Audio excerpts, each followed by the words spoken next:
still in the era of the 1980s, if not below, because the strategy for the second president of the Republic of Kenya has always been, you set up something, then it's not working, then you set up a commission to look at it, then when the commission's report is not sufficient, you set up a commission to investigate that commission's reports. Then if that's not working, then again you set up another committee to review and give you a way forward. And the President Working Party was set up at least 1 week or so after President William Ruto was inaugurated in September last year, in 2022. It is still not done its work, but students are in school. The ones who are not accessing educations, the ones who cannot, whose future is being wasted. Imagine, Fred, if 2 years you are not able to go to school, what happens? So, and also at the same time, the fundamental problem has not been addressed. Even when I hear the issue of reducing the bands from 5 to 3, let me state that the bands do not relate with the real economic situation on the ground. I'm an economist.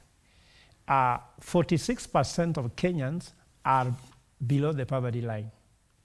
The band 1, which will talk about the vulnerable people, addresses 12%, which means that there's a serious deficit. Even arithmetically, it does not make sense. The number of 129, it doesn't matter if there's nobody thinking among the 129 people, because it's not about the number of people, it's about somebody who fundamentally knows what needs to happen. They say that the success of a group is as good as the success of the most intelligent person in the group. So if you look at the fundamentals here, the thing relates to economics, it does not add up economically because the bands is not good. Then secondly, secondary education, and I'm sure my brother here, Sosioni, is here. I'm a professor, I'm a DVC of a university. We know that university education should be an environment of equality, neutrality, and freedom.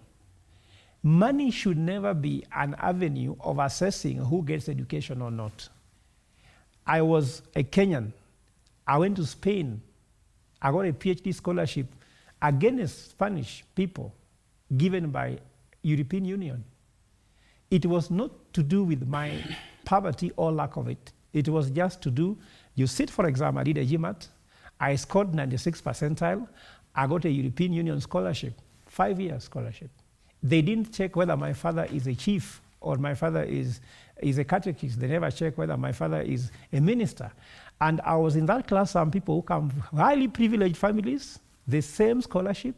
So there should be quality. You know, when you must pursue education, it's about university education is not a necessity. That's why you talk about basic education, we talk about primary education, then you talk about tertiary education.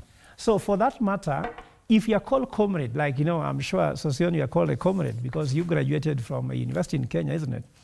Comrade should not be comrade of band 1, comrade of band 2, comrade of band 3. It should be a comrade, equal. How would you feel, Fred, if you are in campus and some people are in band 1, some in band 2, band 3, so you are going to be seen as you are the most vulnerable comrade. Let it just be equal. The system, the model was working before.